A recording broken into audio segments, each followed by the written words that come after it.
Buenos días, contadores y contadoras de la historia. El día de hoy vamos a cambiar un poco el formato de video. Vamos a hacer como si yo te estuviera contando la buena nueva o la mala nueva de la historia en una especie de charla. Así que no te despegues porque hoy vamos a hablar de un tema que está en boca de todos por estos días y por los próximos que se vienen, la Virgen de Guadalupe. Y hacemos nuestra clásica introducción. Hoy, en la historia que no te cuentan, el origen al culto de la Virgen de Guadalupe.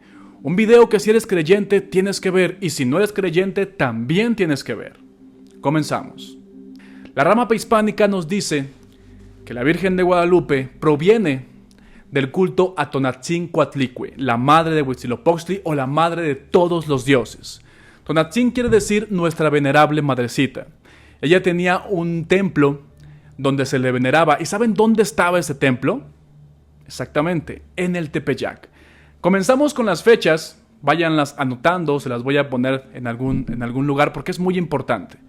En 1521 cae la gran ciudad de Tenochtitlán. En 1525 los franciscanos llegan al Tepeyac, destruyen el templo de Coatlicue o de Tonantzin y construyen ahí una ermita donde ponen a la Virgen Morena de Guadalupe, pero de Extremadura. ¿Por qué ponen a esta virgen y por qué no ponen a otra? Muy bien. La razón por la que ponen a esta virgen es porque tanto Cristóbal Colón y Hernán Cortés eran muy devotos a ella. No había expedición a donde la Virgen de Guadalupe de Extremadura no los acompañara. Por eso ponen esta virgen en el lugar donde estaba Tonantzin. Y pasamos al siguiente tema, los registros históricos. Uno de los problemas más grandes que tienen todos los mitos es que no hay o hay muy pocos registros históricos. No hay gente contemporánea que no se apropia de su religión que hable sobre estos hechos. ¿Cuántos historiadores hablan sobre Jesucristo, por ejemplo? ¿Hay o no hay registros históricos que sustenten el milagro o el mito o el inicio del culto de la Virgen de Guadalupe? Esto es muy interesante porque hay un no, pero también hay un sí. Comenzaremos por el no, pero no te vayas si eres muy creyente porque viene un sí muy interesante para ti y para todos los demás. Número 1. El testigo obviamente más importante es Juan Diego. Pero ¿cuál es el segundo más importante? El que al final de cuentas acaba por aceptar el milagro y acaba por iniciar toda la construcción del templo. Fray Juan de Zumárraga. Un hombre en extremo cuidadoso, un hombre que documentaba mucho, que escribió muchísimo. Pero ¿qué creen? No hay absolutamente nada de lo que Fray Juan de Zumárraga escribió que mencione a la Virgen de Guadalupe o mencione a Juan Diego. Esto es algo muy raro porque es como si una periodista de chismes viera a Luis Miguel besarse con Ricky Martin y no lo documentara. Es como si un periodista de deportes viera en sus propios ojos, es más, grabara que el próximo mundial está arreglado y que ya saben quién va a ser el campeón mundial y no lo dijera. Es algo así. Suena absurdo la comparación, pero es algo así. Incluso el historiador Icazbalceta menciona: tenemos doctrinas, tenemos cartas, tenemos pereceres, tenemos exhortaciones pastorales, 2 testamentos y una información acerca de sus buenas obras, pero no hay absolutamente nada acerca de Juan Diego y de la Virgen de Guadalupe. Por el contrario, fíjense, hay una regla cristiana que escribe en 1547, que si bien no la pudo haber escrito él, porque no todo lo escribían ellos, pero sí lo autorizaban, menciona, y se los leo textualmente: ya no quiere el Redentor del mundo que se hagan milagros, porque no son menester, pues está nuestra santa fe tan fundada por tantos millares de milagros como tenemos en el Testamento Viejo y en el Testamento Nuevo.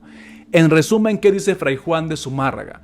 Ya Dios no quiere que se hagan milagros, porque tenemos cientos, y gracias a esos cientos, no más bien, gracias a esos miles, tenemos bien fundada nuestra fe. Ya no son necesarios los milagros. Entonces, ¿cómo es posible que el hombre que presencia el milagro del siglo y uno de los más importantes hasta ese momento, cómo es posible, primero, que no lo documente, y segundo, que documente este tipo de cosas, que ya no son necesarios los milagros?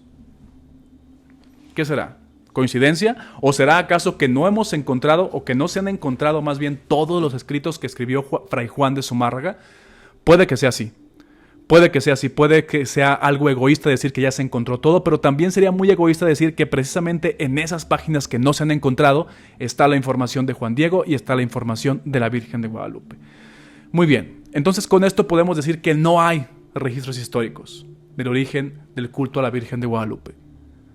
Pues sí los hay, sí los hay. Tal vez no como les gustaría a las personas que son muy creyentes en la Virgen de Guadalupe, pero sí hay registros de dónde se inició y por qué y quién inicia con el culto a la Virgen de Guadalupe. Antonio Valeriano. ¿Habían escuchado alguna vez de este hombre?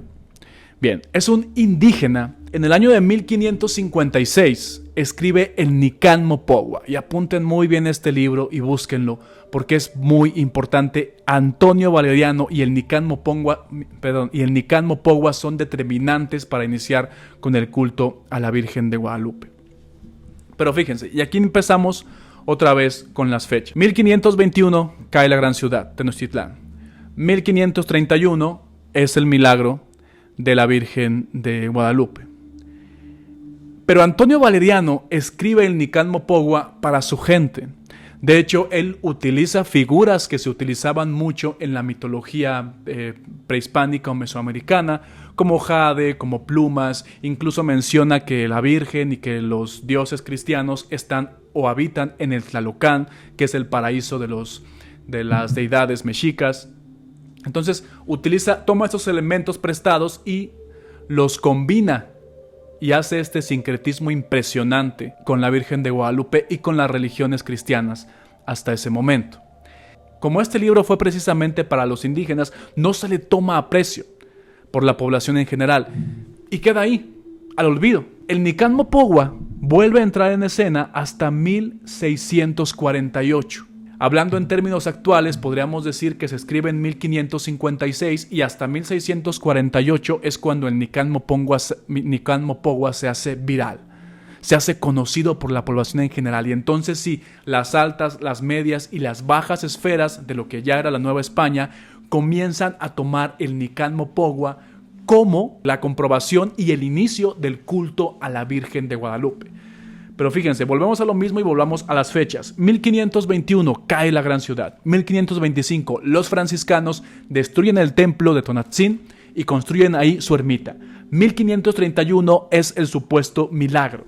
Hasta 1556, 25 años después del milagro, es cuando Valeriano escribe el Nican Mopogua para darle supuestamente un sustento narrativo al milagro. Milagro del cual nadie hablaba en ese momento. Nadie lo pela, y si lo pelaron, pues fueron muy pocas personas, y hasta 1648 vuelve al interés general y es cuando ya comienza todo el boom de la Virgen de Guadalupe y llega a convertirse lo que es ahora. Tan no es tomado en cuenta el Nican Mopogua en su momento que Bernardino de Sahagún escribe, y se lo leo textual otra vez: todos decían, vamos a la fiesta de Tonatzin, y ahora que está ahí edificada la iglesia de Nuestra Señora de Guadalupe, la de Extremadura, también la llaman Tonatzin. Y vienen ahora a visitar a esta Tonatzin de muy lejos, tan lejos como de antes. La cual devoción también es sospechosa, porque en todas partes hay muchas iglesias de Nuestra Señora de Guadalupe y no van. Y vienen de lejanas tierras a visitar a esta que todavía siguen llamando Tonatzin. Es decir, la Virgen de Guadalupe, el milagro es en 1531. Pero pasan 117 años de silencio o muy abajo ese milagro. Hasta que llega Antonio Valeriano, llega en 1556, 25 años después, escribe esto, ahí se queda, y 117 años después del milagro, en 1648, es cuando el mito de la Virgen de Guadalupe comienza a hacerse fuerte en base a este sustento narrativo. Y ahora he dicho y han dicho muchas personas que se parecen o que es la misma Virgen, la Virgen de Extremadura de España y la Virgen de Guadalupe de México. ¿Cuál es la historia de la Virgen de Guadalupe en México? Juan Diego se le encuentra en el monte. Juan Diego tenía a un tío muy, muy enfermo que se cura milagrosamente. La Virgen se le aparece. Hay una cosa muy, muy peculiar y muy general que hacen todas las vírgenes. Hay un video después de este que viene sobre las 10 apariciones de la Virgen María más importantes en la historia del mundo. Y hay dos cosas que las vírgenes siempre piden. Una, que le vayan a decir a los clérigos que se apareció. Eso siempre lo piden. Y la segunda, que les hagan un templo en el lugar donde se apareció. No sé por qué, pero todas las vírgenes piden esas dos cosas. Ve y dile al religioso más importante que me viste, y aquí mismo quiero que me edifiques un templo. Entonces, eso mismo pide la Virgen de Guadalupe. Ahora, ¿cuál es la historia de la Virgen de Extremadura? Bueno, se le aparece a un vaquero, Gil Cordero. Gil Cordero está buscando una vaca. La encuentra muerta. La ve muerta, ya no hay nada que hacer. Tal vez tiene días ahí muerta, ya no le sirve su carne, pero sí le sirve su piel. Saca su cuchillo y va a comenzar a quitarle la piel. Pero en ese momento una luz viene y le dice pues que esa luz es la representación. No es la representación, es la Virgen María. Y pues volvemos a lo mismo. Le dice, vete con los clérigos y diles que aquí me viste, que escarben en estas piedras debajo de tu vaca y aquí mismo vas a hallar mi figura. Cuando vengan y vean aquí mi figura, no les digas que me lleven a otro lugar, que aquí mismo me levanten mi iglesia. Entonces, ¿se parecen o no se parecen? Pero aquí vienen unas similitudes acerca de estos dos cultos o de estos dos mitos, o más bien de la historia de estos dos cultos, de estos dos milagros. La primera, en el Tepeyac y en Extremadura se aparece un hombre humilde, Juan Diego y Gil Cordero. Ambas apariciones ocurren en un monte y entre peñascos, cerca de una fuente aquí y de un río allá, el río de Guadalupe. En ambas Españas, la vieja y la nueva, la Virgen pide que le hagan una iglesia en ese mismo lugar, lo que les digo. Las autoridades eclesiásticas no le creen al enviado, ni aquí ni allá. Un pariente del testigo de la aparición sana milagrosamente en España y también aquí en la nueva. El obispo pide una prueba aquí, pero también allá, los clérigos. En la Sierra de Guadalupe, en España, la prueba consiste en el hallazgo de una escultura de la Virgen milagrosamente esculpida sin intervención humana. Es una virgen morena y le llaman la Morenita de las Villuercas por un pueblo que estaba cercano ahí. Y en el Tepeyac la prueba consiste en una imagen milagrosamente pintada sin intervención humana. Es una imagen morena y también la llaman la Morenita, pero en esta ocasión la Morenita del Tepeyac.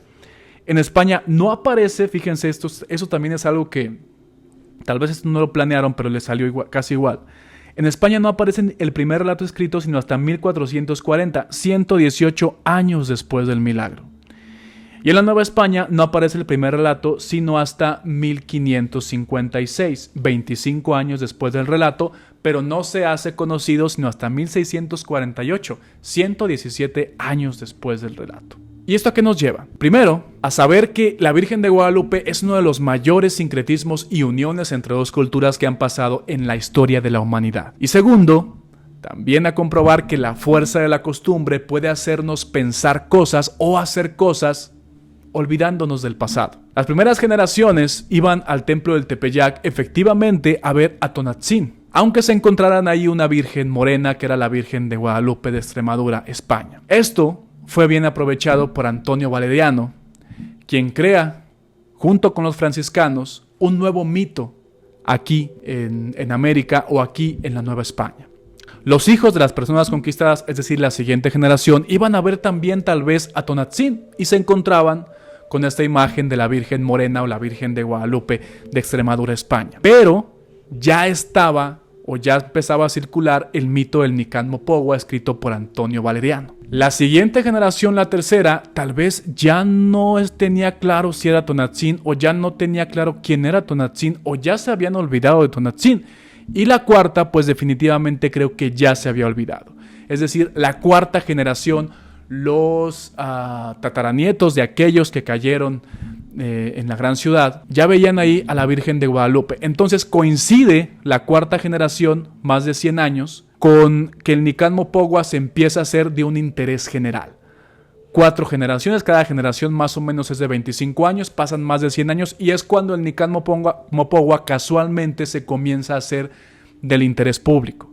¿Por qué? Porque ya las primeras 3 generaciones habían dejado de pensar, la cuarta generación, ya había dejado de pensar en Tonantzin, a diferencia de las otras 3. Poco a poco, y a fuerza de la costumbre, la Virgen de Guadalupe reemplazó a Tonantzin. Aún así, es un mito y es un culto muy importante para México. La Basílica de Guadalupe, nada más hablando ahí, recibe más de 20 millones de visitas al año, de las cuales la mitad se da en estos días, del 1 al 12 de diciembre. La derrama económica es importantísima en la Ciudad de México, pero a nivel nacional también. Por eso mismo, si a mí me preguntaras, ¿el culto a la Virgen de Guadalupe es una tontería? Por supuesto que no. Es incluso algo que mantiene y que sostiene la economía del país y también la espiritualidad y su paz. Así que ahí tienes un poco más de información. ¿Hay registros históricos? Sí. No como te gustarían si crees en la Virgen de Guadalupe, claro que no, pero sí los hay. Yo soy Fernando Magaña, deja tu opinión, muy respetable. Si ya llegaste hasta este punto del video, por favor, deja una reacción, comparte, suscríbete si no lo has hecho. Y nos vemos en la próxima. Un video que también va a estar muy bueno acerca de las principales apariciones marianas en el mundo. Hasta luego.